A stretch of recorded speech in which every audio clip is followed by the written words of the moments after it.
All right. Yes, please. Yes, madam. It is good to have you all online. Where is the rest of the class?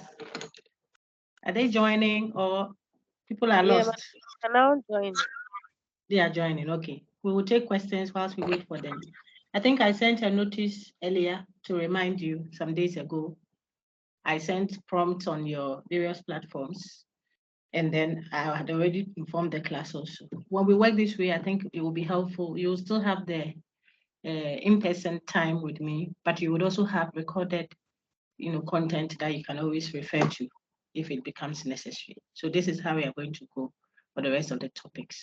If I think that a content really needs the full in-person throughout, then we'll work around it for main campus. City campus already is running the hybrid thing, so it works fine for us. We are a big class. We virtually do the same topic 4 times in a week, twice on main campus, twice on city campus. And I feel that if we work this way, then we are able to have something to put down also for main campus. Anyway, so let's take your questions if you have any quickly.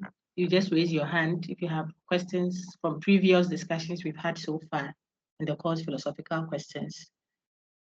Put up your hand and ask, and I'm glad to assist. Whilst we wait for anyone who may have a question, we are ready to move quickly.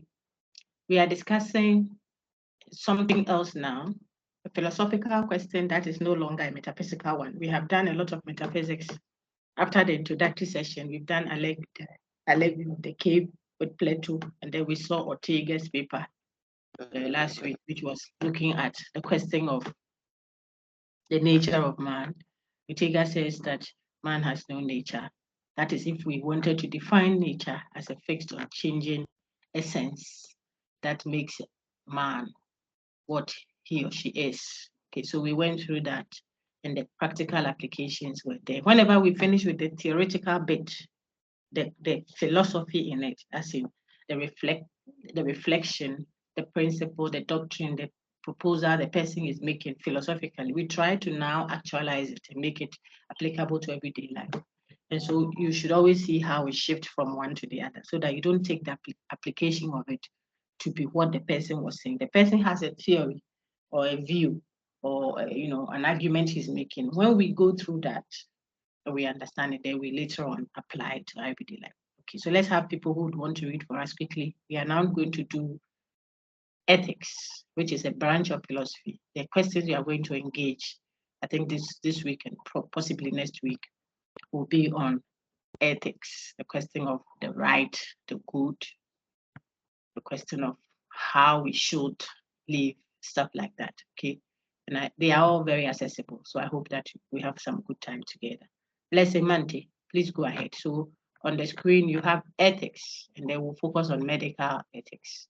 Take note, this is level 100, so we will only deal with what the basic questions, fundamental questions. If you get to level 300, I think there is the possibility of doing applied ethics, where you can even delve deeper than what we'll do here at the introductory level. And did go ahead. Madam, please, should I read what on the screen? Yes, I have changed slides. So now you see the outline. Okay. Outline. Yes. Understanding ethics as a branch of philosophy. Criteria, not just particular instances of good or right. Ethics and morality. The ethical versus the legal and the religious. Branches of ethics. Ethics discussion, question 1. The ethical principles of informed consent and patient autonomy. Very good. So this is what we want to capture. Okay, the outline helps you. You can think of it as objectives. You can think of it as the learning outcomes. When we finish our whole discussion, these key things should be clear in your mind. You should understand what ethics is. If we think of it as a branch of philosophy, you should know the criteria. You should know that when we talk about ethics, we are looking at the criteria for good and right actions, not just specific examples of them. Okay, so you're not looking for a good action or a bad action. We want to look at what makes an action. How would we define good action, goodness, rightness, etc. Okay, so those are the things that you should know the difference between ethics and morality. People often use them interchangeably. since we have entered into the frame of the question of ethics, the philosophical question of ethics, we can't gloss over it easily. We have to point them up to you before. So you know that sometimes when we say ethics, it's ethical. We are not necessarily saying it's moral. Okay, so what is the difference between the two, if there is any at all? And so on and so forth, and all the other matters. So the main thing will be understanding ethics as a branch of philosophy. All these sub issues will be engaged under this broad theme. Then the next broad theme will now take an ethical issue that we can engage, especially at medicine and in research work. The ethical principles of informed consent and patient autonomy. That will be an application of the question of ethics that will engage. All right, go ahead. You've seen the slides already, so it's just so that I throw some light on it. Those who are on the academic channel, you would have engaged some past content, perhaps on this. So it's not anything new. It's just for us to reflect. Even the question and answer sessions in the past with your seniors are there. They are on the channel. If you are playing them, you see some of the intriguing questions your seniors asked them, which also solicited good responses that you can play on to think through the questions that we are engaging. Okay, Boss, go ahead, please. Ethics. This branch of philosophy engages questions of right and wrong, good and bad. What is right? What is good? Note that such a question is not concerned with particular instances of right actions or intentions. It is concerned with the criteria for determining good and right. Yes, so I said that earlier, that when we said that the branch of philosophy interested in the question of good and right actions, for example, are not looking at, that question is not interested in specific actions. They are not asking you to give us examples of good actions. Rather, we want to understand what it means for an action to be good. How do we define good action? How do we define the good? Because if we know the meaning, the general criteria, then we are able then to apply it to specific contexts and determine which action is good and which one is bad. So we don't want you to just give us instances. We want to understand good. What does it mean for an action to be good? What is goodness? What is right? What does it mean to have a right action? When we get those criteria, then we are able to engage in what? The particular application of it. So ethics and the question of ethics, which is a branch of philosophy, should be clear in the minds of people. We are not doing virtue, I don't know how to put it, we are not at a church determining one action is right, this one is wrong. Even if it is a church, then we are looking for that which makes an action good and that which makes an action right. See, there's a Christian doctrine that will tell you that even your righteousness is like a filthy rag before God. If the container is dirty, if the container is unclean, we don't care what is coming out of it. Remember, the tree was the tree of the knowledge of good and evil. Now I'm a church. So you can produce some good acts, even if the container is essentially evil. It can produce some good. That is why you shouldn't be too keen on, oh, this guy is a philanthropist, or this man gave the poor woman something. Small donation you're going to give, you brought the whole radio station after you. Small chocolate and biscuit you're going to give to this orphanage. You are doing a supposed good action, but it could emanate from a container that is bad.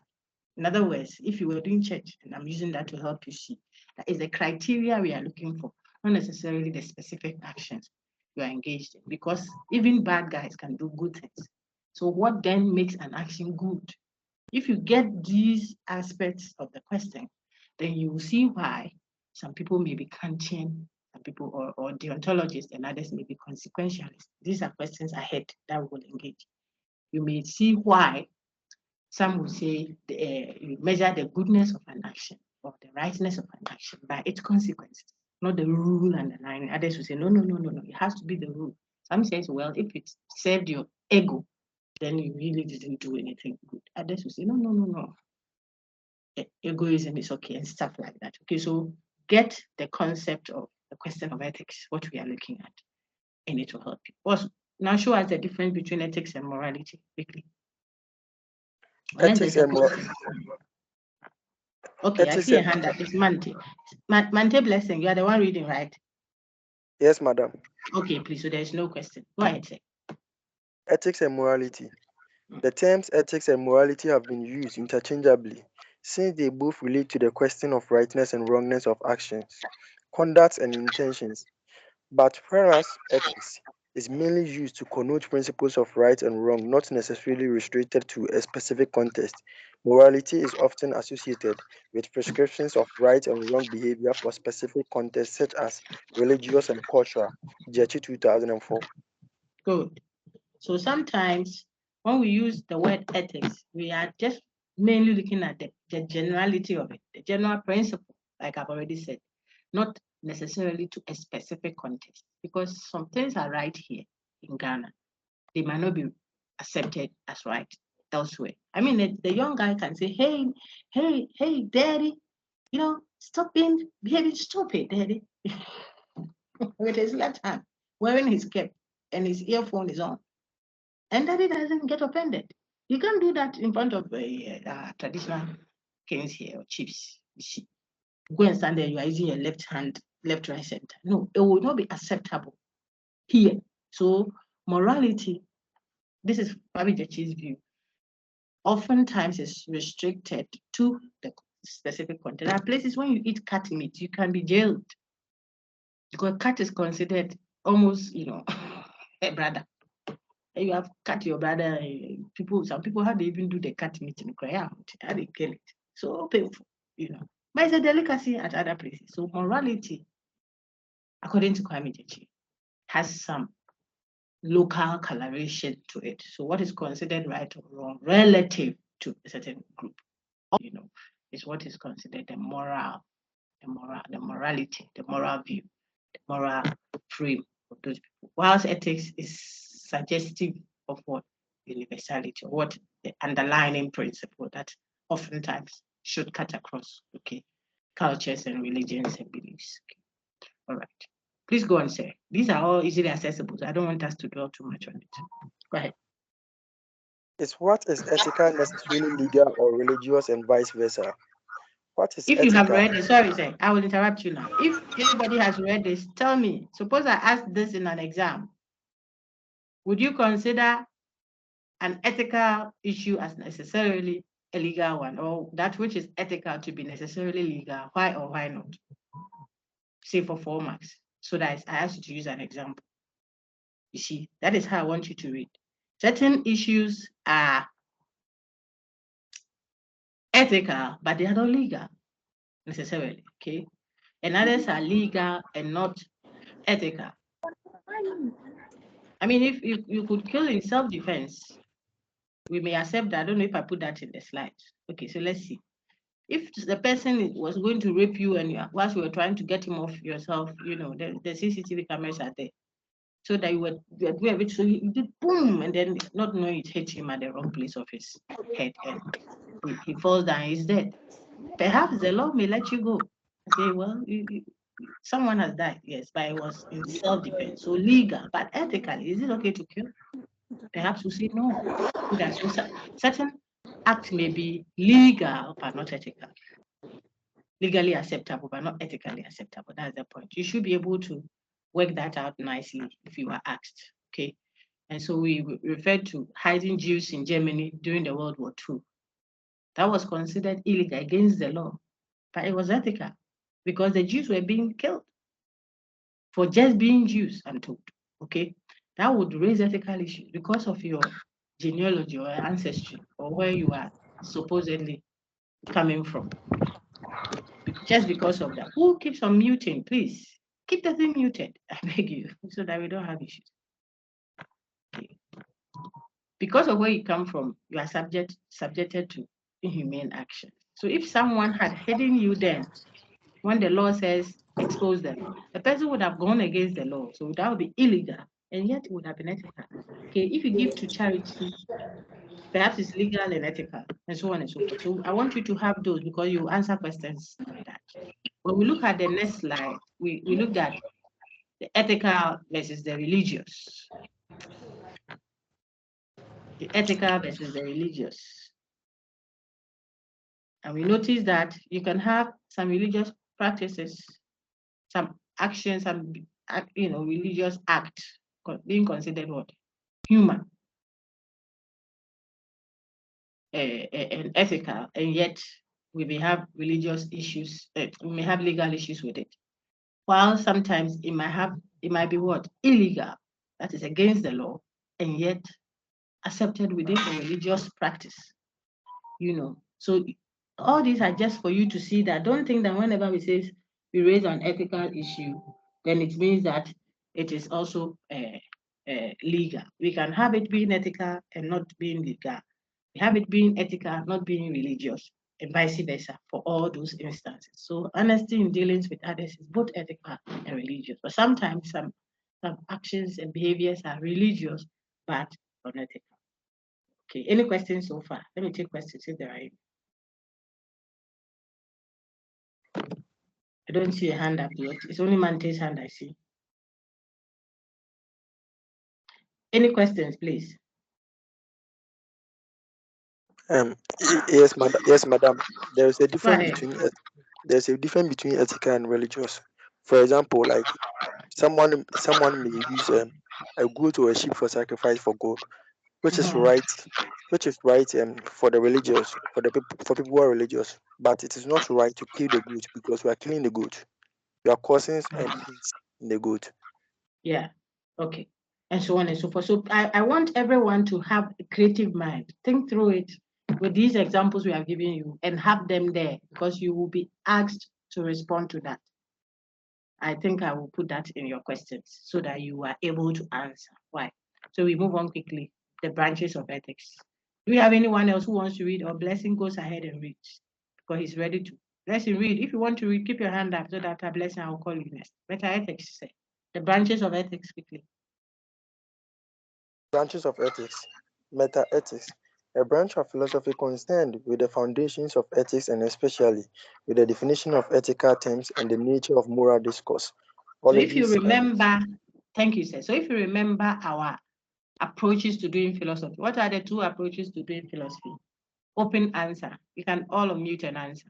The two approaches we have studied for doing philosophy, what are they? You can just unmute and answer. I want a chorus answer. Don't worry. When we finish, we all mute. Hey, nobody knows it. The two approaches to the the hands are up. Oh yeah. Disciplined folks. Analytic approach and speculative approach. Analytic. Okay, the word is analytic. Very good. The analytic approach and the speculative approach. Okay, we said that analytic approach, analysis, deals with what? The language and meanings. Okay, the analytic approach is interested in how you are engaging language, the meanings, definitions. When you seek for clarification in the use of words, they are doing analysis, and therefore that approach is the analytic approach. Now I'm saying that when you do meta ethics, that branch of ethics that is called meta ethics deals with the definition of ethical terms. So you'll see that it is when you are doing ethics from an analytic approach perspective, when you are doing the analysis of the terms of ethics, when you are subjecting the concepts of ethics to scrutiny, then we say that you are doing meta ethics. So this branch of ethics examines the meaning of ethical terms. What is the good? What is virtue? Stuff like that. We say that you are doing analytic or meta ethics, analytic approach of ethics, and that would be what meta ethics. So read the rest there. Okay. Now, based on those, you are able to do normative ethics. The norm. Remember, we've seen the word normative already, where we study ethical actions and evaluate moral standards or theories. We judge the standards. Okay, should we pursue an action because of its consequences, or should we look at the rule underlying that action? When I ask such a question, I'm trying to look at what the normative perspective of that ethical question. I'm judging, I'm evaluating, I'm perhaps prescribing how people ought to act. Okay, so you can consider all of that as normative ethics. Then where I apply it, I address actual life issues based on what the normative principles I have arrived at, or B, after I did what? A reflection on the concept. So you see, they are interconnected. So when I do applied ethics, then I'm using real life issues to bring to life the discussion I've had, either normatively or meta-ethically. Boss, there's an ethics discussion question 1 on the screen. One interesting question that I always enjoy to bring up. Please read it and let's see. Oh, the other hands. Okay. Thank you, Blessing. I would have thought that Blessing is a lady, so it's good you read. Let me take Agnes Mensa. Thank you so much, Sir Blessing. Agnes, read what you see on the screen, please.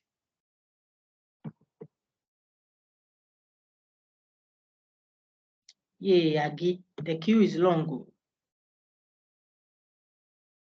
Okay, if Agnes is not ready, let's take someone else. Agnes is muted, so I'll take. Are you reading now? Agnes? Question Okay. 1. Go ahead. Yes, please. Ethics discussion, question 1. A job-based religious persuasion abhors blood transfusions, but doctors believe he would die without a transfusion since he has already been rescued. Madam, please, the word. Since he has already been resuscitated twice. Resuscitated. Are you there? Oh, network. I can hear you clearly, so go ahead. Yes, please. Resuscitated, Twice yes. using. Do you understand resuscitated? Do you understand resuscitated? No. No. Oh, the revived. The person has had issues, then maybe fainted, then you bring him back, you revive him, you get him back alive, sort of. Right? So you can always look it up when you finish. When you are reading, you see that the slides were with you all the time. So you can just look it up. If you Google and you type that in there, it will give you the word. If you want to hear the pronunciation, you should just ask Google to pronounce it. You hear it before we meet like this. Okay, so add that to what you know. Let's go. Okay, madam. So let's go. Twice using CPR after heart attacks. Another CPR in the strong view of his specialist doctors would be medically futile without the option of a blood transfusion. Yes. Yet his family head, children and wife are willing sign for the transfusion. Eja insists on no transfusion, refuses to sign a do not resuscitate order, but still hopes to live as long as possible.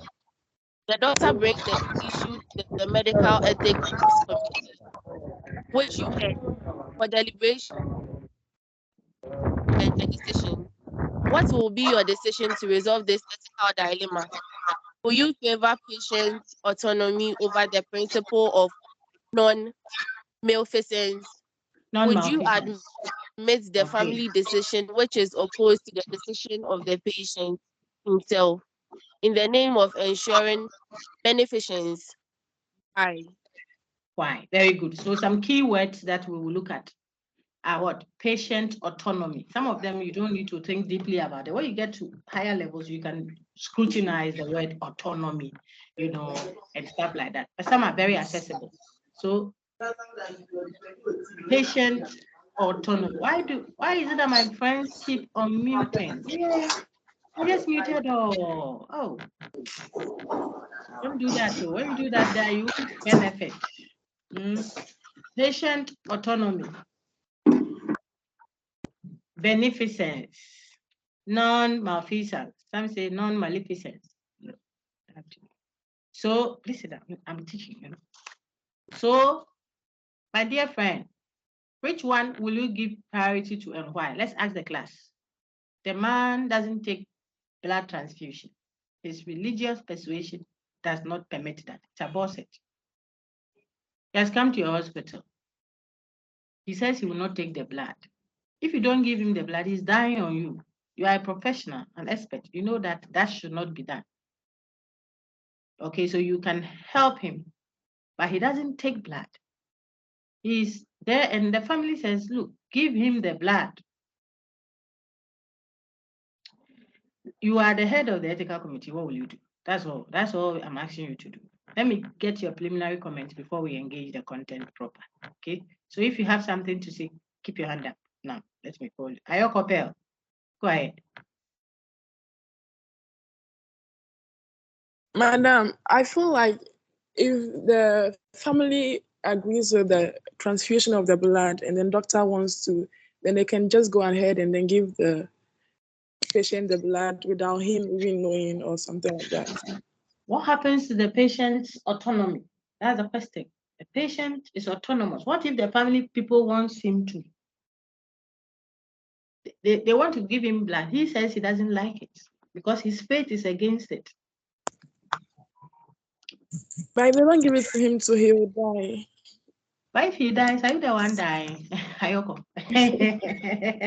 Don't mind me, I'll do that a lot because I want to solicit your views.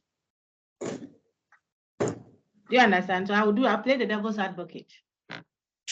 Okay. Oh, don't say okay. Don't say okay, Ayoko. I want you to come back so that we all unravel that. The man says, I don't take someone else's blood. If you are Jehovah's Witness, you know what I'm saying.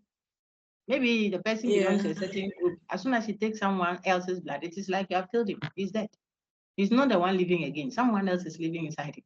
You killed him the day you gave him someone else's blood against his will. What if he belongs to a certain occult group, for example? You see, that the day he will take that blood, he will die.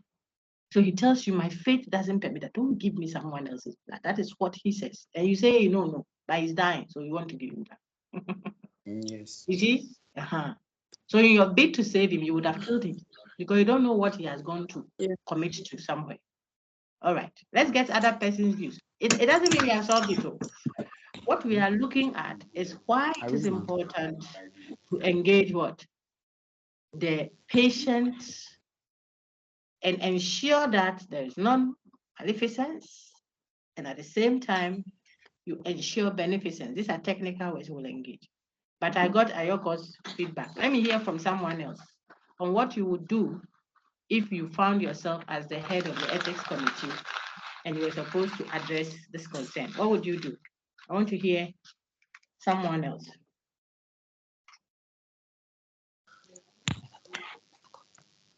Okay, so I see 13 hands. Mary Ohene Damwa. After that, I can take a gentleman. Evans also be on standby. Mary Ohene Damina. Go ahead. Madam, please, I would let him be because he says belief is against that he takes blood from someone.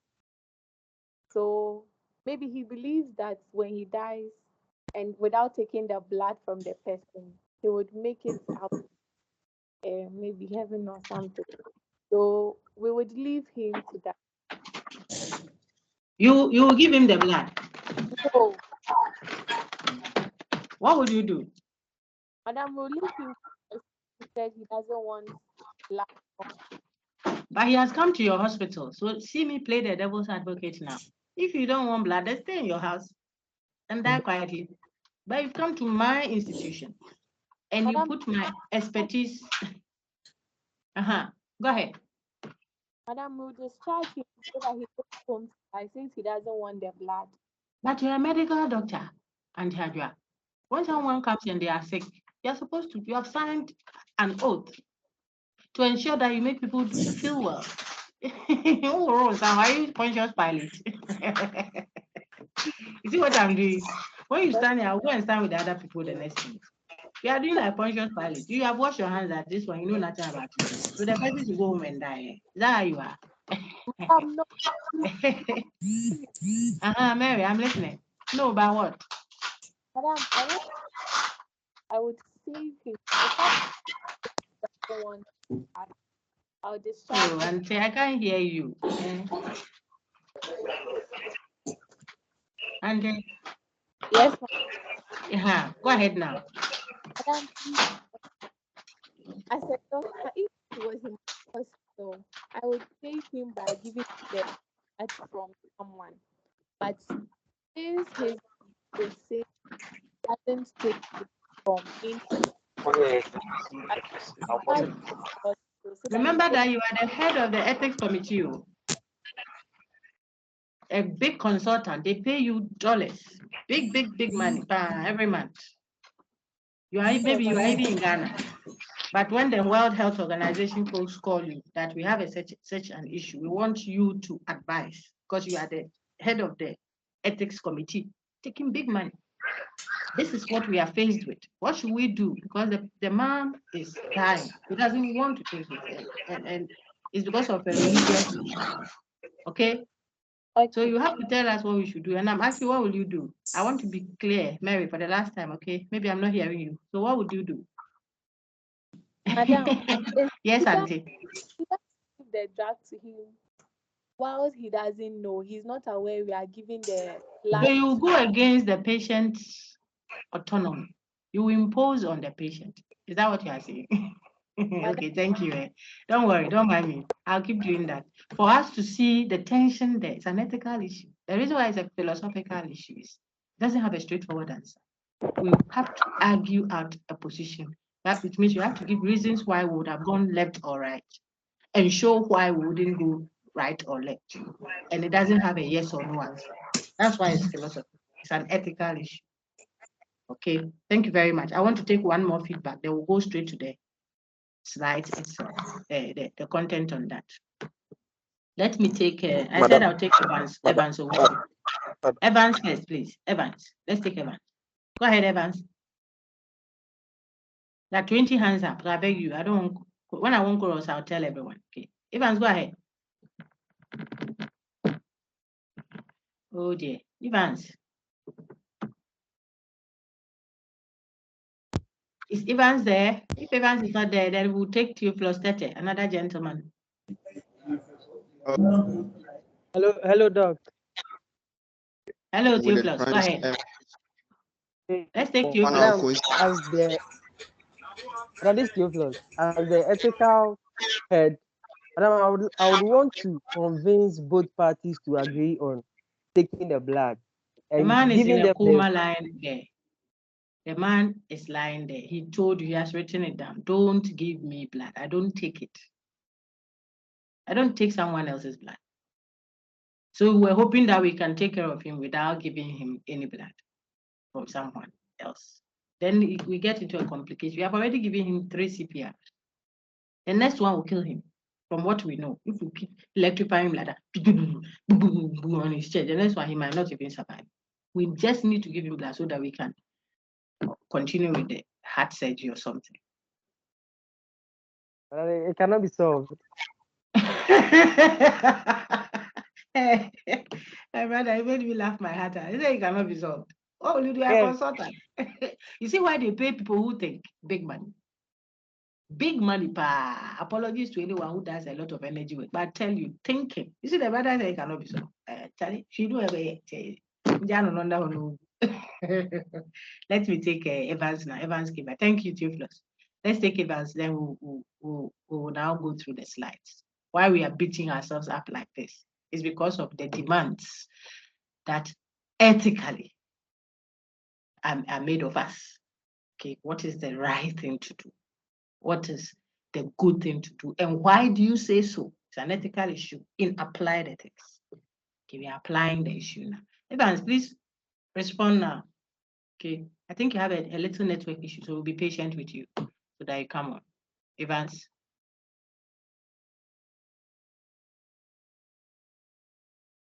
Okay, so whilst we wait for Evans, we'll continue reading. Let me take Bochio Janpia. Bochio, I hope I mentioned your name well, to go quickly. So we are now going to substantive ethical questions. What I gave you earlier was just introduction to what ethics generally is, like we did with metaphysics.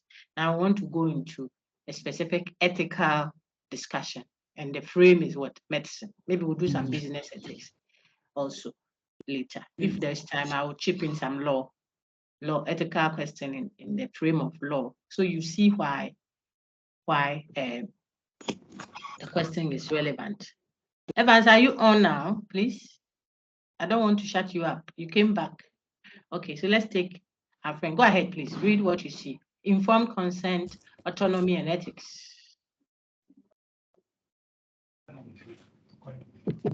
Oh dear. I mentioned the name. Please read for me. Botio. Botio, can you see it? If Botio has a challenge, let's take Stephen Deborah.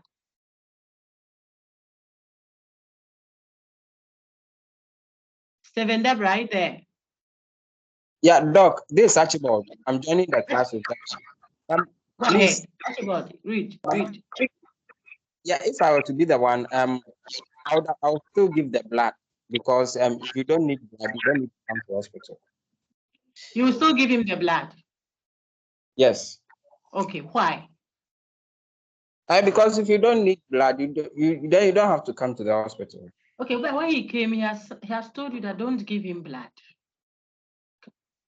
No, I can't let you die. You said you don't want him to die. Yeah, I can't do that. Don't worry. If you gave him the blood and then he died because his faith does not permit it, he has gone to do some occult thing. That is his faith. You can't judge him. That is what he believes in. And that occult arrangement tells you don't take in blood, you don't eat egg, you don't do this, you don't do that. That is how come you can be in this association so that your business will go on and you'll be known everywhere. Or maybe he's an artist. He wants to be popular. So the arrangement is then you have to refrain from eating. We Christians and Muslims and whatever. At certain time of the month, we fast. You see, we don't eat certain things on certain days. Even your own husband or your own wife, at certain days, you say, oh, let's stay away from this so that we can wait upon them. This guy's religious belief, it is a faith he has, is that don't give me someone else's blood, period. So when he came and he signed that document at the hospital there, if you knew you can't take care of him without giving him someone else, tell him to go when he came and he was signed. But he has signed that. And it is on his file. We don't transfuse blood for this guy. Okay. So what do you do? That's the problem. You have agreed that you take care of him until you got to a stage that it's blood or nothing else. Because you've done all the CPRs, you've done everything. It's not working. The guy is dying. You say you want to give him blood so that he will live. He tells you, if you give me blood, I'll die. I don't take it. Over that man in blood. Madam, if that's the case, Sorry, go ahead. I'll record not to give blood so that this has to this. If that's the case, well, you record what? I think if you wrote it, then you don't even have much to do about it. Madam. But when he was rushed into the hospital, emergency, then they brought him to you. When you're about to give him, they said, don't give me blood. Hey, Madam. Yes, Brian. What is it? Is it Madam, can I? Is it Muniru? Yes. Muniru, go ahead. Madam, you are saying that maybe he has made some juju. You are just making assumptions. Sorry. Madam. No, the point is, if he has made juju, it is his what you have done, is it not juju? When you go and give God tithes so that your business will flourish, is that not juju? The point is the person has a religious faith. In our previous lesson, we learned that a philosopher should enlighten a person who is swimming in a pool of ignorance. So where ignorance in this regard is what? Relax. Let's engage, okay? Let's engage. Don't be overly. I've told you how to argue. Eh? You say one, I say one. I must recently we celebrated our festival together, didn't we? Last month. Yes. You know how someone thinks of that? Why will you travel all the way to Mecca and go round a stone or something? Is that not juju? You see, the person will say, it's your faith. It's your faith. So if the person says, and what we are saying is a real issue. I say, if you're a witness, you know that you don't transfuse blood. Yes. I can give you I can give you some of the issues are really, really pressing. But the person's faith, he says, you are dying. If you don't take you, die. He said, let me die. I see Jesus seated in the stone. He is happy. Dying. You two are worried for him to die. Why? He doesn't want the blood. The reason why we are raising it is Suppose the girl is 12 years old. We are going to do informed consent shortly. I just want to set out the tension.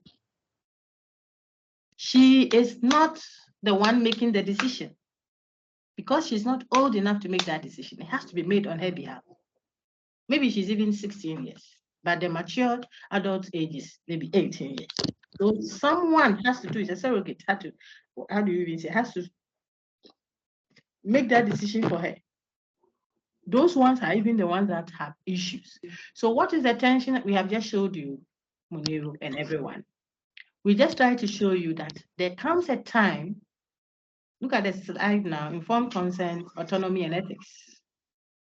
You are supposed to ensure, as a medical practitioner, we are not at the frame of what? Medical ethics, bioethics, either in your research work or in your actual delivery of health or receiving of health. It can even be the traditional herbalist's place, the ones that do traditional herbs. Maybe the person has to be what the people call to be, some sickness is not going, or mild stroke. They've gone to hospital, it's not going. So they go to the traditional herbalist. The man is not talking. The stroke affected, so he can't talk. You want to apply something, but the person says no. I gave you certain scenarios. I think that maybe in class I am better able to do that. Or you can play the past recordings there. You hear some of them. Someone was shaved to help deliver the baby because she was rushed into the hospital. It was an emergency. She's happy. She saw her baby. The baby had been delivered. But when she went to the washroom and realized that she had been shaved, without her permission, shaving, friends, shave.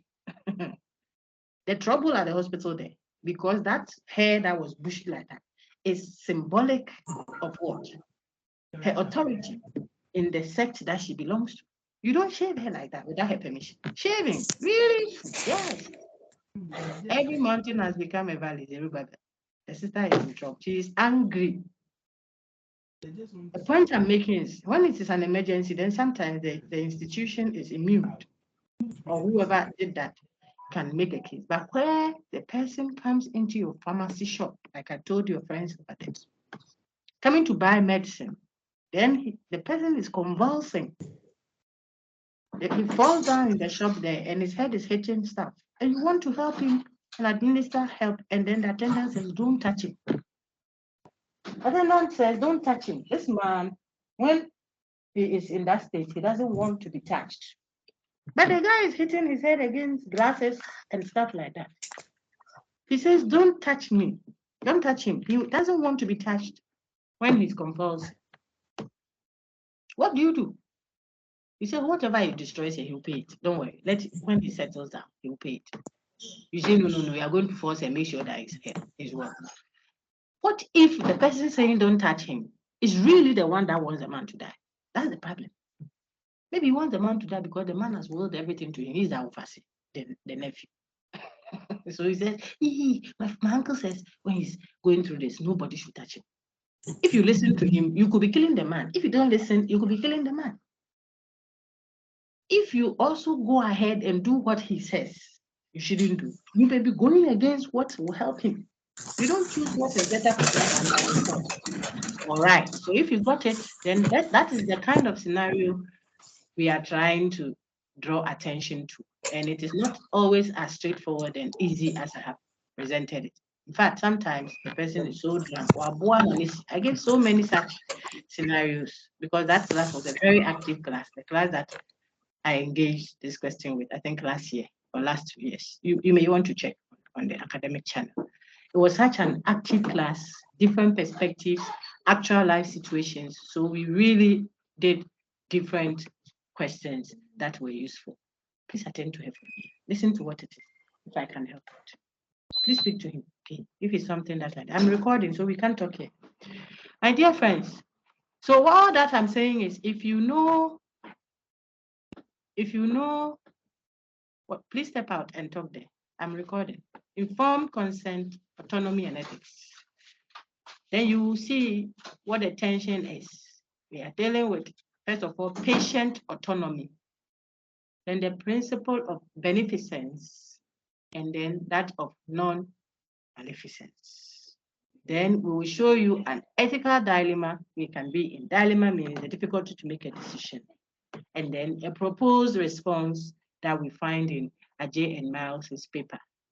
It's a book contribution we made, which is trying to suggest a relational personhood. We are thinking that persons are not just themselves. So we can still ensure autonomy has been met, the principle of autonomy has been met, but through the relational others, not necessarily the person. It will come with its own challenge, but we are hoping that we are able to help you make a decision anyways and bear the consequences. Okay, so let's read. Let's continue reading. I think that I can take Abigail Sarkodie. Abby, please read for me. Madam, you have disabled someone, Evans. Please let the person get in again. I have not disabled anyone. Go on, go on, Michael. Let the person go out and come in again. Sarkodie, go ahead, please. Abigail, read for me.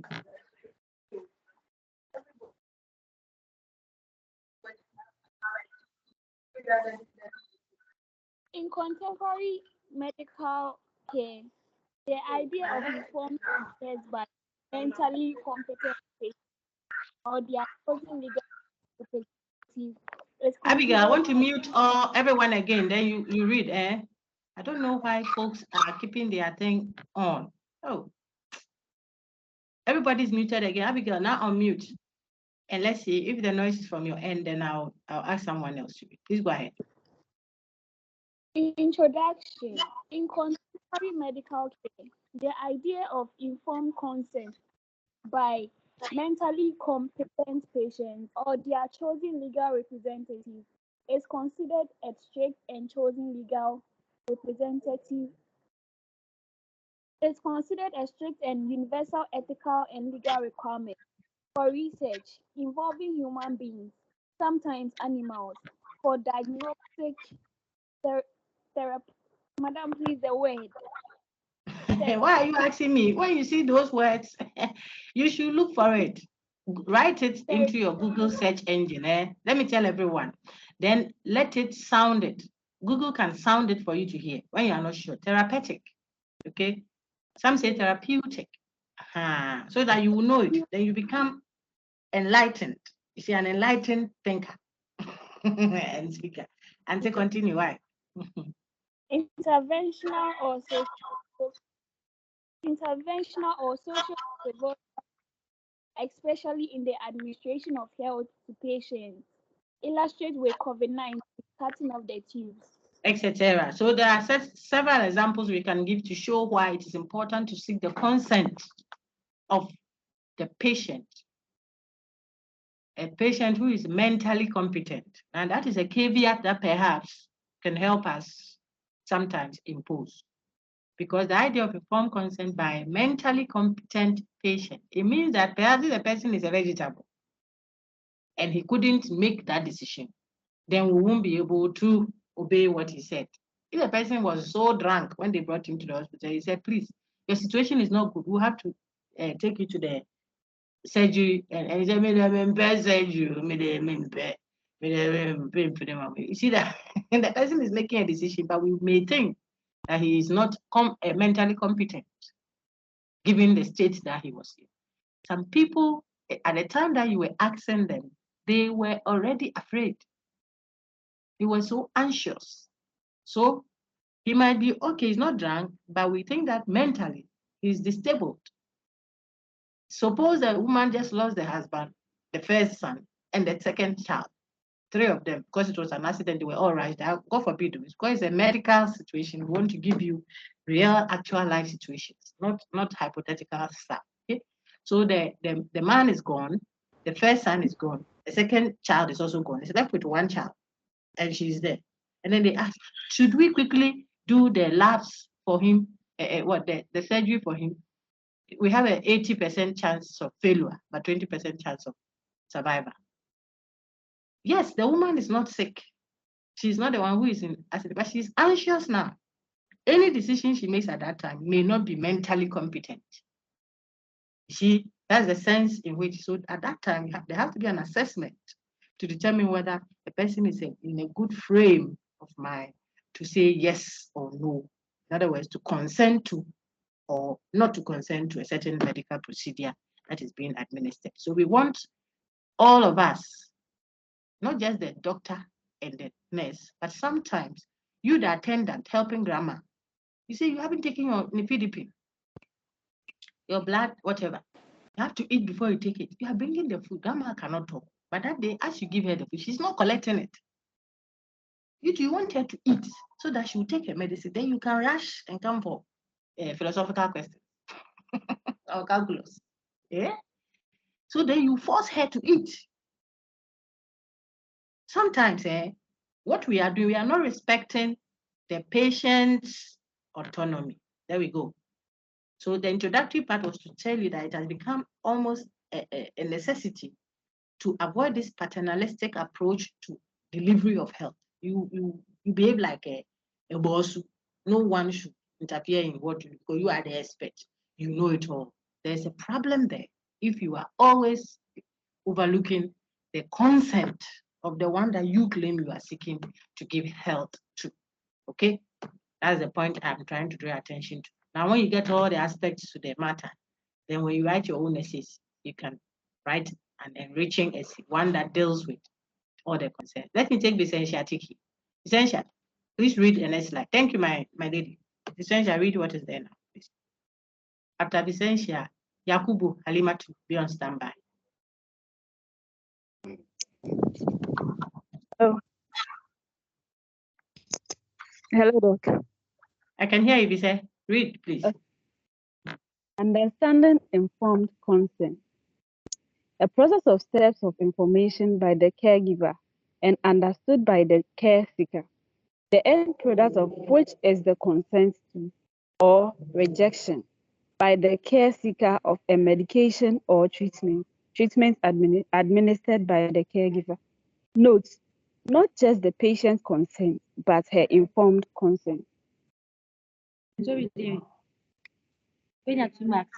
need you all to understand the very important thing that Vicentia read at the end of it. We are not just looking for consent, yes or no.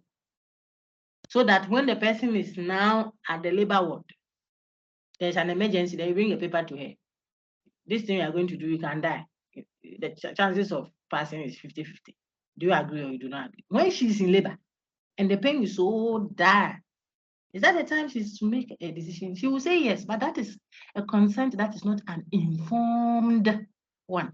You see, our heartbeat is let the person have time. So there are certain hospitals, good ones. When you go there at antenatal time, when you have started going for your antenatal, say a pregnant woman, you are not under any duress. You know, you see all the options available to. They ask you, would you consider cesarean section if we have complications? Maybe you are in 3 months or something. There isn't any sign that the child is hanging or this, so that the person can have time to think through. It's not that they give you 2 weeks or 3 weeks. Think through it. Would you want us to transfuse blood in case of an emergency? Would you want us to transfer you to a government? All those things are placed at antenatal time. The first trimester. You are given time to think through something that you decide on in your 9th month. Why? So that the consent you give will be an informed one, not one that you have to give under duress or since you have no options. Auntie, sign, I don't know. Now, Papa, no, I hear. Sign the thing if you don't say your father is dying. Hey. So she has consented. Right? Was it an informed one? That is what Vicentia read for us. So not just consent, but her what? Informed consent. What is the informed one? The person has read it, has understood it in a language that is accessible to them, not just because it is in English. Sometimes I've written English, the person reads English, but the technicality of it is not clear. Okay? So you don't go say, okay, we'll do amputation. So then you put it there. Sometimes you don't even use that. The person says, okay, I like it. Before long, she sees that they are bringing staff to come and cut off her leg. Really? Hello? Did you mean that you're going to cut off my leg? The thing I said, yes. You have signed for it. But the brochure you wrote, is that what it means? Yes. It means the person consented to something that she didn't know. So an informed consent is the target. It is ethically required of you to ensure that the patient is not only giving their consent, but it's an informed one. Okay. Essentially, I read the second slide, and then the next person I prompted will do the thing. Okay. Informed consent continued. In other words, as an ethical doctrine, informed consent can be simply described as a process of communication which enables a patient to extend capacity to reason, to make informed and voluntary decisions whether to accept or decline medical care. This means merely appending one's signature to a form after a brief conversation just before treatment or procedure may not be enough. May not be enough. May not be enough. That's the elaboration I gave earlier. That may not be enough. So people, all of us, so if you are going to conduct research somewhere, you have to ensure that the people are consented. Just don't go and take people's information. Before we know it's on YouTube. Before you know it, it is on a social media. When you ask people, how many times have you done so and so? Because you want information, the ethics, and you see there's an ethical demand of you. Don't go parading people's faces or personal information because you did some research without their consent. So let them know that this is what I'll do with it. Do you agree? If the person says, oh, it's fine, I don't have a problem, then you go ahead. If he says no, you don't, in the name of legal student, level 400 conducting a research. So you go and collect people's data before madam, whatever, or doctor so-and-so knows, his details are paraded there to show that all these people agreed. They all say that it is because of this that COVID-19. Did you ask their consent? Was it an informed consent? Not a wishy-washy something. It's an ethical demand made of you. Okay. If you got that, then we can now go to the next slide. Yakubu, go ahead. Thank you, Vicentia. Halimatu Yakubu, please go ahead.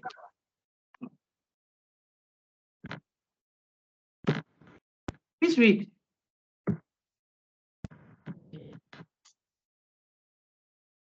Oh. Is Halimatu there?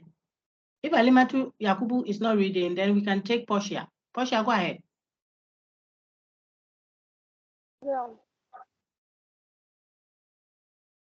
Halimatu, are you on now? Yeah. I see that you have unmuted. Can you read from where you are, please? Yes. Okay, please read, but be a little bit more vocal and let it come out so that we can hear you. Go ahead. Okay. Such a context does not adequately allow the patient a change of mind upon a reconsultation, or if there is any information on treatment. Informed consent requires that at every stage of treatment or health delivery, where possible, the care seeker is clearly communicated to in a language easily understood by them, made to appreciate why the treatment is being offered, the potential risks and benefits, and the alternatives to the proposed therapy. Please, can you see the requirement? The person must know that there are alternative ways of dealing with the issue. Don't impose your discovered view alone on the patient. Apply it to every other context you find yourself when you are trying to solicit something from someone, even in the bid to help the person. You see, we have to respect this. It works for the law court as well. It works. When you are my lawyer, I'll tell you things that normally I wouldn't say to the public. If you are my confidant, a counselor, psychological one or church one, pastor, imam, I come to see you and I tell you detailed, confidential issues about it. It's not for the public. Now, at the health center, we say informed consent includes what? You would have told the person all the alternatives. Okay, this one, if we don't want to do amputation, the alternative is we could do the chemotherapy, or we could also do this. But this one is don't make the decision for the parents. Oh, now if you go and tell them this man, the way I saw him, can he even afford? Is it your decision? Respect the autonomy of the patient. That's where we are getting to. The patient has a right to determine that, look, Miku, I want to die. I even don't want to do hospital again. I'm taking you to church. Insofar as you, the institution, ensured that you did your bit to show him that if you go, these are the options available, then you have done your part. So give the alternatives. Communicate in a language accessible to the person. Show the risk. Don't tell the person that, oh, plastic surgery, and that's what everyone is doing now. We can expand the hips and give you this one and give you this. We can change your face to this. Say all those nice. You are not telling her that you have to make sure you don't sit near fire. Because if you see that, the thing will melt. That you won't tell her that you have to tighten it. Otherwise, one of the hips will come down. The other one will be hanging up. Everyone will see. They are risk. Okay? So you have to make sure that the patient knows all. Yakubu dear, continue. Alimatu, That is, no, that is, go ahead. the care of researcher is required to make every effort to ascertain that the care seeker or respondent understands the purpose, benefit, and risks involved in the proposed outcome. Example, plastic surgery to enlarge, a heart surgery, the cancer patient, and the gynecology. Cutting off tubes. Yes. Don't say that, oh, the woman, when I looked at her medical record, she has 12 children already. So after this one, when I saw that the delivery was becoming complicated a little, I've delivered a child, but I've cut off her tubes. She doesn't need them again. Hey, maybe what you saw is so dangerous that the woman has given birth to too many children. Okay, so you feel that if there are complications there, you should just take it off. She doesn't need any other child. But it is not your decision. That is where we are trying to show, because the competent other, that is the one that is administering, giving that help, whether the doctor or the assistant or the health practitioner, the herbalist, the traditional, healer, the pastor. Some people have been put at places they have been caged. Okay. When it's a mental issue, remember the requirement is that the person must be what? Mentally competent. So that one is a bit dicey. Okay, even though we should still administer humane treatment, but they can't make a choice sometimes. Okay, but we are talking about where the handicap is not such that the person cannot decide for themselves, but someone is imposing. That bit is what is often overlooked. That is where we are stressing. So it is informed consent. Beneficence, doing everything you can to the benefit of the patient, doing what is good for the patient. That's beneficence. Let it benefit the child. That is what doctors or health administrators are there for, to ensure that we do things that inure to your benefit. Beneficence, positive, what you must do to benefit the patient. Then non-malfeasance, some say non-malfeasance, some say non-maleficence. What you do not to cause harm. See the difference. So you are obliged to ensure that you do what the patient will benefit from. And you're also obliged to prevent that which will cause harm. At the same time, you are required to respect the autonomy of the patient. Hey, you people have eaten your cake. You still want to have it. I'm the boss. Let me decide that for him so that I don't cause harm to him. And I ensure that I do that which benefits him. You said, no. You can't be the one deciding that alone.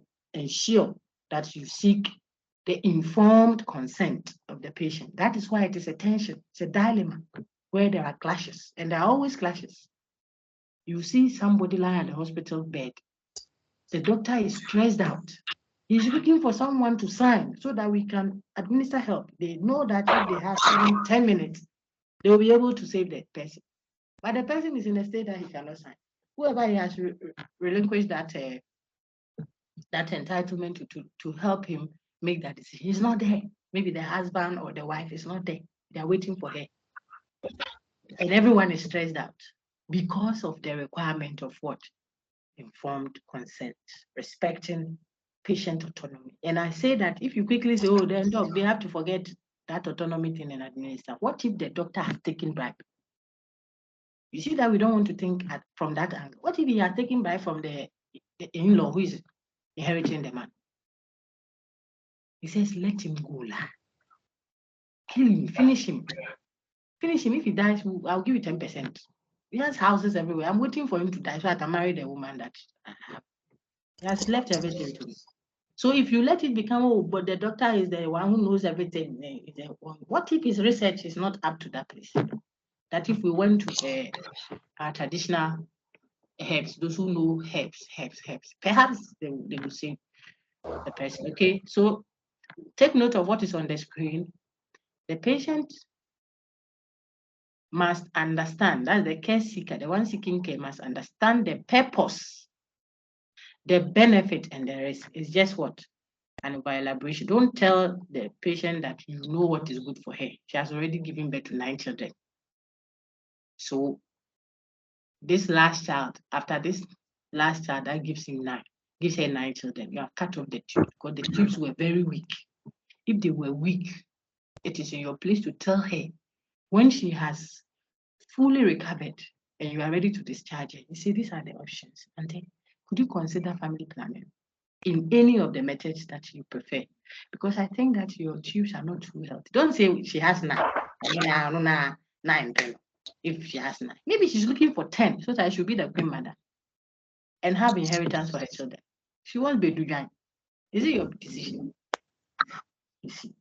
So it might be trivial to you, but you have to grant the patient that respect to make that decision. Okay, so a summary of that on your screen now. To summarize that, the pattern for informed consent should be this. First, disclosure. Disclosure means let the patient know everything that is entailed in the decision you are going to make. Okay, that's disclose all information to the patient. The next one says, not just disclosure, but comprehension. Let the patient understand. Comprehension means say it for the patient to understand. Then ensure that the patient is analytically competent. I've touched on that. That's the third step. Not just analytically competent, but the patient should give a voluntary consent or refusal. The consent must be a voluntary one, not one that, okay, well, there are no other options there. Okay, on your money, if that's all we have. You see, that it means it's not the person's will, but it doesn't have options. Okay, so we want you to ensure that those 4 steps have gone on well. Why? Thank you very much, Halima. Let me take someone else. So I'll take, hey, no, it was Portia that read it. So let me take 12 of you. Where are all the names? Abigail Aka. This is Abigail, but it's an Abigail Aka. Abi, go ahead. Where are the guys? I can't see you. I don't want trouble. Abigail Aka. Okay, I see Henry Tre. So after Abigail Aka, Henry Tre can read. Okay. Abi, go ahead.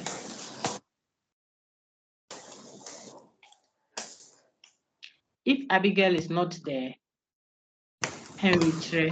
Henry, please read for us.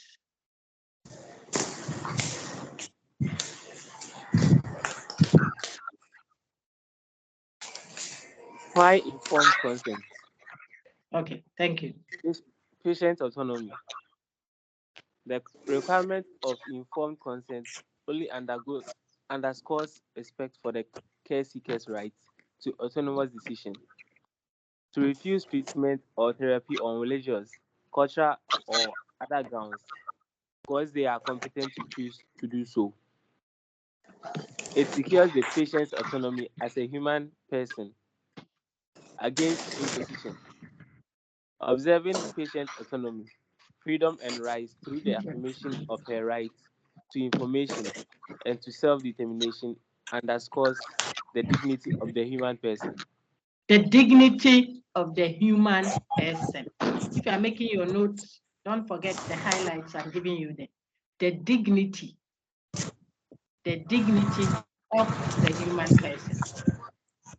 You have to respect the dignity. He's a human being, he's not a stone. Remember how Ortega told us. We are dealing with human beings. Don't treat them as if they don't have feelings. You, dear, what you think is right for them is what you are doing. If you do that, you are abusing, overlooking, undermining the very important principle that grounds ethics, which is what? The dignity of the human person. You have to let the human being choose insofar as he is competent mentally, emotionally, okay? Insofar as he's able to make that decision. And that is where there is what? The dilemma. Because sometimes you can tell that the human is saying, don't touch him with a knife. Don't touch, or some grandma will say, don't touch my daughter with that knife. I don't do CS. But the girl is dying. And grandma is saying that only because she's afraid. Because of the time you are asking her. So sometimes, I'm saying you are the ethical consultant. You can assess the situation and advise. And be ready to bear the brunt. Okay? But where the person is competent, don't impose on them. Okay, continue, Secretary. The duty of the caregiver, beneficence and non-maleficence. Medical ethics is not only based on the tenets of respect for autonomy and justice, but also on the fundamental principles of beneficence and non-maleficence. Okay. Beneficence. Good. This principle prescribes that the caregiver ought to take an action only if it benefits the patient. Non-maleficence. This principle prescribes that the caregiver avoids any action that causes harm to the patient. Thus, the physician is supposed to uphold the joint principle of beneficence and non-maleficence while respecting patient autonomy. You see, that is where the tension is. So if I ask you to give a scenario in not more than half a page of your answer booklet, give a scenario that demonstrates the ethical dilemma or tension of what? Ensuring beneficence, non-maleficence, and at the same time, preserving patient autonomy. That is a very easy question. I'm just asking you to show a practical illustration of such a tension. What is the tension? The difficulty in ensuring that you are not causing harm to the patient. Not just that, but you are also ensuring that only the good, beneficial things are done to the patient. At the same time, whilst respecting their patient autonomy. So if I say that give an illustration that shows us it is difficult to have all the three done sometimes. So show the tension, show the ethical dilemma. You should be able to do it easily. But the real challenge would be for you to propose a response if you were in the place of authority and you had to decide. What would you choose? So beneficence, simple. Now you know it. Non-maleficence, what does it mean? Patient autonomy, what does it mean? What are the requirements for ensuring that the consent given by a patient is an informed one? Using a practical illustration, show this. Show how you can ensure that an informed consent has been given by a care seeker. And so therefore you have respected beneficence, non-maleficence, and also patient autonomy. I could ask you to do that. And you should be able to do it. All right. I take someone else. Thank you, Mr. Chair. Let me take someone else. Everyone is reading fine. Deborah Asante. If you are there, please read for us. Deborah Asante. Whilst he does that, Daniel Odrochum, please be on standby. The ethical dilemma. There is a fundamental ethical dilemma including the simultaneous demand for understood or said on the one hand and the My lady, start all over again and please read well, okay? Take your time, don't worry, and read. We will all wait for you. The ethical dilemma. There is a fundamental ethical dilemma entailed in the simultaneous demand for understood consent on the one hand and the for beneficence and beneficence on the other. With one, informed consent requires the patient be competent, understands the yet the patient is at the same time expected to depend on the competent other, bracket physician, for knowledge, which influences or dictates her supposed informed choice of consent or refusal. This means the patient is already assumed to be incompetent. The dilemma then is how to determine whether a choice of consent or refusal made is actually an informed one. Please, do you understand what your friend has read? I want one of you to explain that. Anybody who wants to. It's an important, we are showing the tension in these three demands made on the on the medical practitioner. We are making a certain demand of the medical practitioner, which generates a tension. And your lady read to show us where the tension is. So I want to find out from any one of you whether you get the point being made. You could just unmute and speak. I see too many hands. So just unmute if you are able to react to it. Is it Michaela? Michaela, do you want to give a reaction to that? Explain what your colleague read shortly. If Michaela is not ready, okay, I see Anum.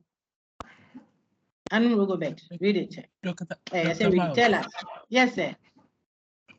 Okay, so from the narrative written here, yes, it supposes that the patient that is seeking healthcare from the competent other, which is this the physician, should necessarily gain much information or knowledge from the physician.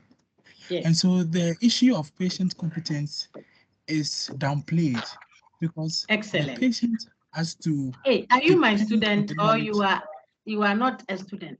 Are you my student? Yes, please. Hey, you're speaking like a medical doctor, who is listening into our lecture. Thank you. Continue. I like how you are speaking.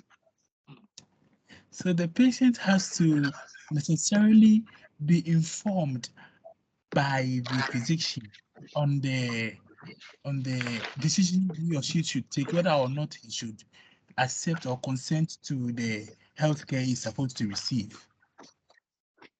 Very good.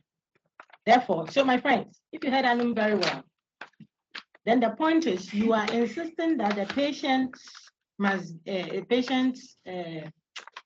whatever, autonomy must be respected. And that means you suggest that the patient is competent enough to decide for himself. But at the same time, if you look at the principle of beneficence, it means the patient would depend on the doctor to know what is beneficial to him. So is it that you really want us to respect what the patient wants? Because then it looks like the patient's autonomy and desires and whatever has been downplayed because of the 3-in-1 requirement. If she could take care of herself, then she shouldn't come to my hospital, period. That's the point we are making. But if you ask her to come to my hospital, then already the assumption is she's not competent enough, medically speaking, to make any input into what we are doing. If she could, she should have taken care of herself at home. That's the point. And that is what I think our friend Anum brings out very clearly. And so the assumed competence of a patient, which grounds the request to respect what informed consent, is undermined by the dependence on the competent order for information. If you tell me to make sure that I have made the patient understand everything for him to make a decision, then you are bringing that decision ultimately back to me, the competent order, because it is how I explain it to him that will make him make the supposed competent decision. That's the point. So did you really seek informed consent if the competency of that decision ultimately is a matter of the medical practitioner to make. Okay, I've said it in different ways. I hope it helps you. All right, let's continue reading. Thank you so much, sir. My lady, continue. Hey, yes, it's a lady reading here. Please go ahead. Yes, ethical dilemma 2. Another level of tension is simultaneous demand for both informed consent and the requirements of beneficence and maleficence. In simple terms, in respecting the autonomy of the patient pursuing informed consent, the physician may be exposing the patient to harm, that is, undermining principles of the non-maleficence, or committing to do only that which benefits the patient, that is, undermining the Perfect. So another level of the tension is what I've been to. The first one is on the competency. Who determines, who aids another to be competent? Okay, so we feel that before we finish, the patient's competency is undermined. We don't really count it as anything, because ultimately the patient has to depend on the professional, the doctor, for example, to know what is going on. That's the first one. The second one is where you are asking me to ensure that I don't harm the patient. At the same time, you want me to do what benefits the patient. Sometimes in the bid not to harm the patient, I may have to do something else that goes against the patient's consent. This is the point we are making. So the three requirements may hit at each other and we may not succeed in achieving all. So that is where sometimes you are caught between, should you ignore what the patient asks and just do what you think is beneficial? Either way, you'll be going, you may be doing something unethical and at the same time doing something else that is ethical. You make a choice. It's like the scenario where you have to decide whether you tell a lie to save a life or you tell the truth, and if it leads to killing the person's death, well, you did it right. You see that kind of tension. That's the second one. Okay, thank you very much. Let me take someone else. It can only be fair. There was a gentleman that I pointed to read. If he's still there, please read for me. Thank you so much. I think it was Daniel Odrochum, if I recall, right? Daniel, go ahead. If it's not Daniel, we can take Owusu Stephen. Any one of you can read for me quickly. We're almost done. Let's finish well. Hey, my two gentlemen, Daniel Odrochum and Owusu Stephen. Are you there? If you are not there, I'll take a lady. The ladies are prompt. Hello, Doc. Go ahead, sir. Daniel Odro. Thank you. Go ahead. Called out my name. I reason because I have a question. You have a question? Oh, okay. Please ask. Oh, sorry about that. Ask your question. Please, my question is on the consent of the patient. Please, you made us to understand that to meet your patient, to get the informed consent of a patient, there are some steps you're supposed to go through. I mean, 4 steps. And aside that, that patient is mentally competent. So please, in a scenario where, let's say, a patient, before engaging in an accident, was mentally competent, and therefore he knew that he had to go through a therapy because he was a patient suffering from cancer. Yes. He was going through the therapy until he had an accident where he lost his memory and he's now recovering bit. So my question is, do we treat this person who engaged in an accident as mentally on the grounds that he's now recovering, or the doctor has to finish? Sorry. Or would the doctor have to proceed to still engage his patient to make sure that he or she understands the procedures that he was formerly going through? When you study John Locke, he will tell you that if you lose your memory, you have become a different person. You're not the person that you were yesterday. We query him for that. So here, what you are asking is, the person said something yesterday.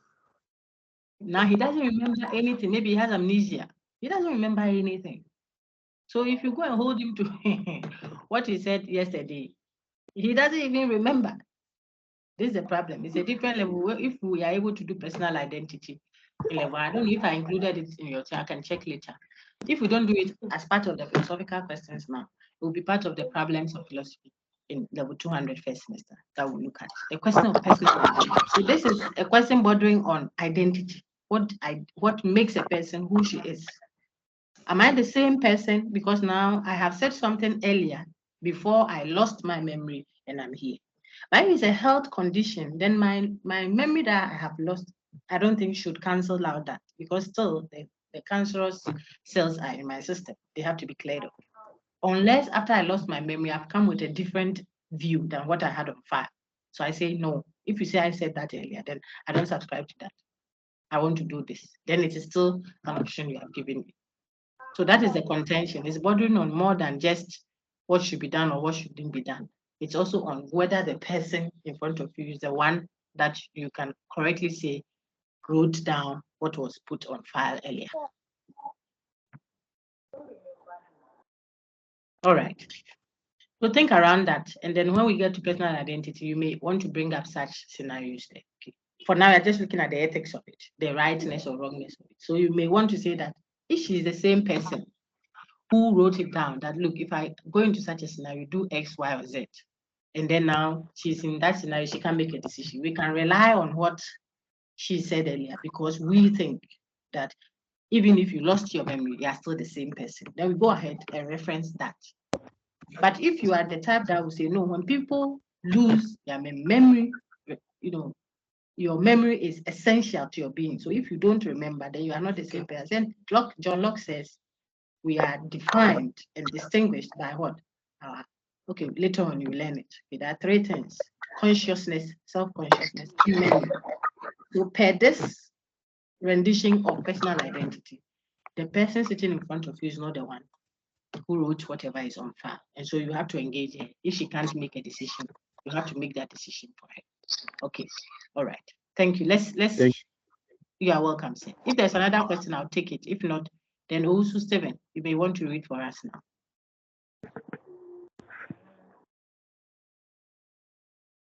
If also Stephen is not able to read, Sarah na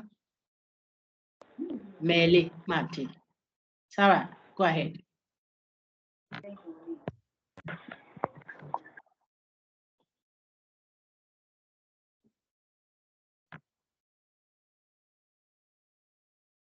Oh, okay. We read this already, so I move to the next slide. Okay. A proposed response to the dilemma.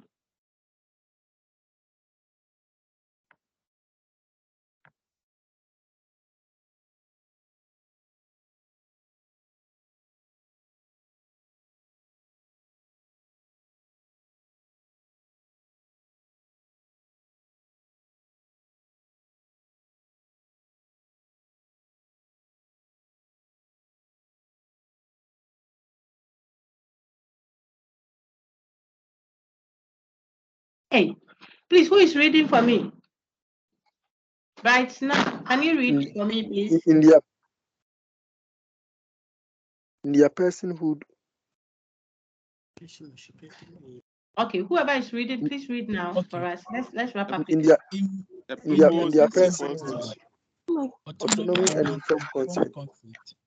A J and Mars 2019 proposed a relational account of personhood.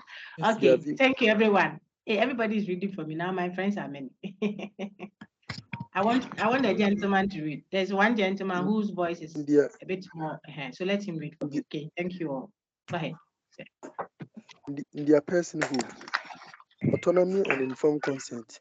A J and Mars 2019 proposed a rational account of personhood which, in their view, takes account of the equal values of communality and solidarity in defining who a person is, and allows consideration for the role of competent, significant others in impacting their lives and the health of those they know and care about without undermining the essential and fundamental inalienable dimension of patient individuality, autonomy, right bearing, etc. Okay, so don't get yourselves worked up. The contribution by the prof and myself, just wants to show you. That's the paper I gave you. It's quite lengthy. I gave you the whole document for those who are interested in reading. But the account we are giving there is a relational account of person. We are trying to define the person in not only as what an individual, which is the case in the Western thought. When they say ensure patient autonomy, they think necessarily the person who is the patient is just that individual lying there. But we gave an account, a rendition of personhood that could encompass not just the person sitting, the individual lying on the hospital bed there, see, but also his relational others who are what? Close to them. Okay, there's an issue with that. I've already even pointed up some of the issues you can have with that. But the person is what? A close person. The close here could be what? A mother, a father. When you read the text, you see a pastor, a community, a traditional leader be that has adopted him or her. Someone that is close to the person, that forms part of the communality, the relational ties that the person has. And so he himself may not be able to make that decision, but it will still not be a denial of patient autonomy if you included that other person in the decision making. So maybe the bushapeni, the family head, maybe the brother, maybe the sister, the niece, the father or mother, especially the wife or husband, in many of those scenarios. That will make the decision on behalf of the patient, and it will still be seen as a respect for the autonomy of that person, since her personhood is not just individual, but could also be what computer. That's a big debate. You see it through and through even level 200. You see it even in your level 300 if you're still with us, where we can open out the debate a bit more for you to see. But that is the case Miles and Ajay and Miles ultimately are making in that contribution to say that. So we wouldn't have undermined patient autonomy if we did that. Of course, as philosophical minds, we quickly raise the possible objection where the person is part of my personhood, so he's making the decision on my behalf, but he may be doing so to his or her own interest. I told you already, if he's a nephew who is waiting for me to go so that he can take over my property, why wouldn't he look out for his individual interest and not our communal or collective interest? Okay, sometimes the one making the decision may say, uncle is suffering too much. Please, it's okay, let him go. And it is not out of ill motive. It is in fact because of the connectedness that they feel. If he stays too long, he might not even enter into ancestorship. He will be too disgraced. The person is weak and feeble and moving from here, the scratches this, cut off part of this, they're just doing that. No, it's okay. I think we've done enough. Let him rest. So such decision making could be considered a respect for the autonomy of the person, since person in such African context is not just the individual lying there. So he is a communal being, and therefore the communal relational others are able to make such decisions and can still suffice as what patient autonomy respected. That is the contribution that paper makes to the debate, even though we are wary of the possible backlash that it can raise. Okay, let me get you finish the last slide. I'll stop the recording, then we can take questions. Please read. Reflections and references. Reflections and references. This path may also have its own problems. The family could send the patient in coma off to an early grave so that his or her inheritance can be disbursed earlier than he or she wishes. Yet, the same doubts can be raised of the competent physician also if he or she has to make the decision paid to kill medically. What do you think? This is the reference that we took the book, the paper from, and so we wanted you to know it to help you. When we continue, I check the course outline. We have the same schedule. The next week will be on business ethics. But before then, let me take your queries. So this is the presentation on ethics generally, and then a specific medical ethics question. Now I'm ready to take all questions that you have. Please put up your hand if you do, so that I take them. But I want to stop the video, otherwise it will be too lengthy. I'll address the questions. We still have some time. Okay. So keep your hand up. If I see a hand up, then I'm taking